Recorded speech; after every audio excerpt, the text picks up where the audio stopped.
Agora vamos para a capital, que está a capital, na verdade, de todo o país. Belém do Pará, durante a COP, é a capital do Brasil. Bruno Pinheiro, com você.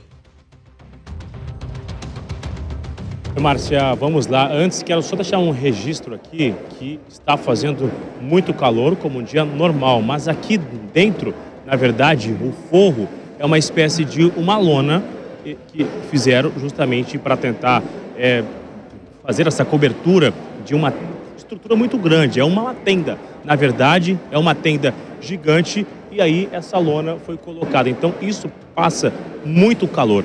Onde estamos aqui é um ambiente que não é tão refrigerado, tem a quantidade de pessoas também e aí é inevitável sentir este calor. Nas imagens do nosso repórter cinematográfico Gui, a gente consegue ver como essa estrutura, né? Que também ficam ali essas iluminações, mas é uma espécie de uma lona que faz então essa cobertura e automaticamente a gente sente todo esse calor do sol que faz aqui, então posso dizer, na capital federal, pelo menos até o final da COP30.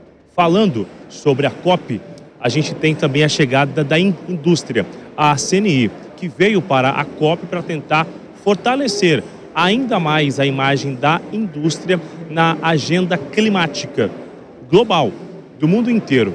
E a discussão é justamente sobre o financiamento. É o assunto central, pelo menos foi na cúpula de líderes na última semana sobre esse financiamento. Conversei com o Ricardo Alban, hoje um pouco mais cedo, ontem também, na verdade, ele nos relatou essa insegurança e a necessidade de uma responsabilidade jurídica com esse financiamento. Vamos ver. Na economia global são recursos. Funding existe. O que é que falta para esses recursos na economia global? Segurança jurídica, bons projetos e credibilidade.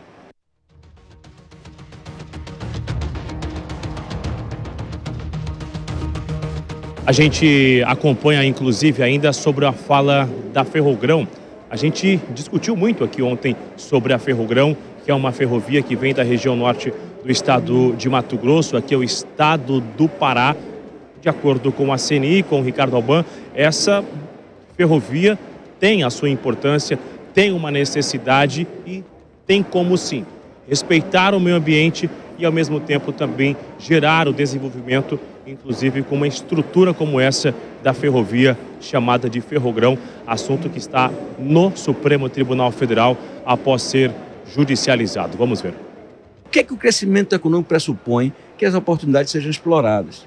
Então, dentro de um conceito desse, ferrovias, estradas, nós temos condições, trabalhando em conjunto, criando essa cumplicidade no setor produtivo e políticas públicas, de mitigar toda e qualquer dificuldade. O que não podemos ter é preconceitos ideológicos para viabilizar o que é mais importante, que é o bem-estar do ser humano.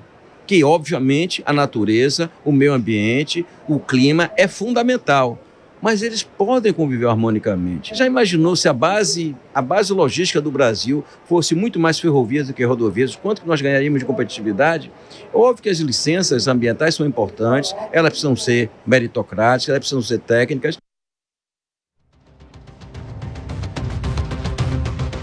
Diversos eventos vão acontecendo simultaneamente, essas reuniões aqui na COP30. E, como eu disse anteriormente, que essa é uma área onde somente os jornalistas e autoridades acessam, tanto a imprensa internacional, a imprensa nacional, é um volume muito grande de pessoas. E aí, essa área aqui, onde estamos, na semana anterior, na cúpula de líderes, também teve o registro, ontem também, e nesta terça-feira, no segundo dia de COP, novamente o registro com a falta de água nos banheiros da imprensa e onde autoridades acabam também acessando esta região da Blue Zone. Ou seja, a dificuldade escancara um problema do Brasil inteiro que é discutido no Congresso Nacional sobre a falta de saneamento. Essa estrutura é uma estrutura que foi montada somente para o evento. Automaticamente não tinha uma encanação de água para conseguir atender toda uma estrutura com essa. Então, o que acontece? É feito um abastecimento de um reservatório para esse reservatório enviar essa água para atender toda a estrutura dos banheiros, seja de jornalistas, de autoridades, enfim, atender o espaço. Isso revela que em várias regiões a falta de água ainda é um grande desafio. O saneamento básico, assunto que também foi judicializado, chegou no Supremo Tribunal Federal. Então, com quem a gente conversa aqui, autoridades que discutem esse assunto no Congresso Nacional acabam vendo como um certo exemplo. Tem muita gente que ainda sofre, não somente em um evento como esse que estamos, em um único dia ou em uma semana, mas tem gente que há muitos anos enfrentam isso como uma realidade de vida, a falta de água e a falta de saneamento. Aí, a ideia é justamente que no Congresso Nacional alguém esteja olhando as discussões da COP30, não somente as discussões, os desafios que essa comunidade no entorno da COP sempre enfrentou, segue enfrentando, esperando uma resposta. Volto com você, Márcia. Exatamente, por isso que a escolha da Amazônia é perfeita para essa discussão e o lugar é perfeito, porque nunca foi visto tão de perto o problema da falta de água, da falta de saneamento, da falta de estrutura de uma cidade tão esquecida pelos governantes, pelo próprio governo federal há muitos anos. Então, que bom que agora os próprios governantes estão passando por isso dentro de um ambiente da COP, para eles verem o que a população sofre todos os dias. Bruno Pinheiro.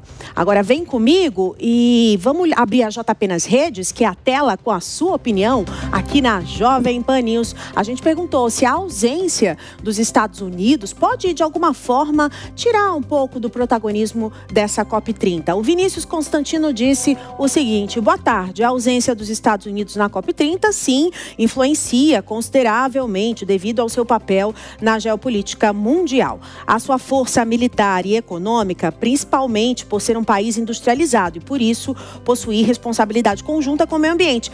Só que é uma responsabilidade que só a gente sabe, né, que eles têm. Eles não querem ter. Pelo Trump, não tá... É isso, Vinícius. Obrigada pela sua opinião. Próxima mensagem é do César Castro, que sempre participa com a gente. Um beijo, César. A ausência dos Estados Unidos pesa muito, né, na COP30, porque vem a ser muito relevante. A ausência do presidente norte-americano tem uma grande influência nas decisões que estão sendo tomadas. Eu ouvi alguns analistas, César, dizendo que ele não está fazendo falta nenhuma, viu? Que ele só ia para causar. Obrigada pela sua opinião. Paulo, boa tarde para você também. A vinda ou não dos Estados Unidos não altera em nada o cumprimento das decisões da COP30. Estão criando um fundo de bilhões de dólares para a preservação, mas veja quantos países assinaram até agora. Ouço essas promessas desde jovem na Eco 92 lá no Rio. Pois é. Obrigada, Paulo, pela sua participação. Continua mandando mensagem no 11 9 325 8055, nosso canal direto com você.